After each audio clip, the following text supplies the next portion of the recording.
আমরা দিয়ে দেবো এর মধ্যে কিছুটা নুন, দেবো হলুদ দেওয়ার পর দিয়ে দেবো কিছুটা লঙ্কার গুঁড়ো, তারপর দেবো কাঁচা সর্ষের তেল। এরপর আমরা এটাকে ভালো করে ম্যারিনেট করে নেব। এটাকে মেখে আমরা কিছুক্ষণ রেখে দেবো। 10 মিনিট পর আমরা ফিরে আসছি। তরকারি বানানোর সময় আমরা কড়াইতে প্রথমে তেল দিয়ে দেবো।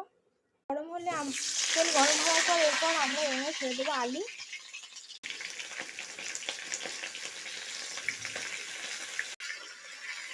আলুটা ভেজে নেব আমরা, তার মধ্যে দিয়ে দেবো নুন, এরপর দেবো হলুদ, দিয়ে আমরা আলুটা ভালোভাবে নেড়ে চেড়ে ভেজে নেব।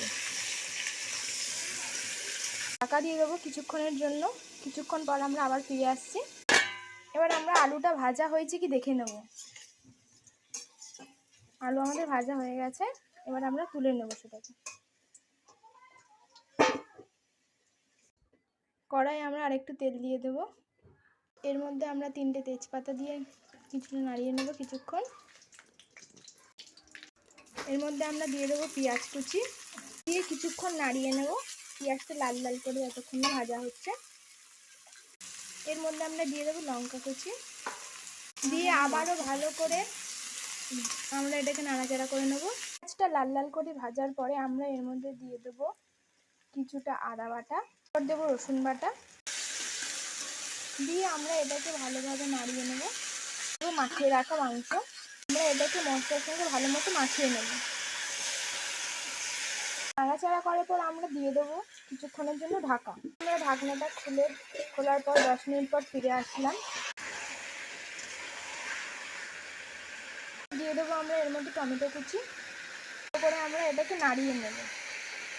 এটাকে ঢাকা দিয়ে রাখবো কিছুক্ষণ পর। এর মধ্যে আমরা দিয়ে দেবো এবার টক দই, দিয়ে আমরা এটাকে নাড়িয়ে নিলাম ভালো মতো, দিয়ে আবারও আমরা কিছুক্ষণের জন্য ঢাকা দিয়ে দেবো। মাংসটা খোলার পর আমরা একটু নাড়িয়ে নিয়ে এর মধ্যে দিয়ে দেবো আলু, দিয়ে আবারও ভালো মতো নাড়িয়ে নেব। আমরা দিয়ে দেবো ঢাকা। মাংসটা কষানো হয়ে গেছে, আমরা এর মধ্যে দিয়ে দেবো এবার সামান্য জল।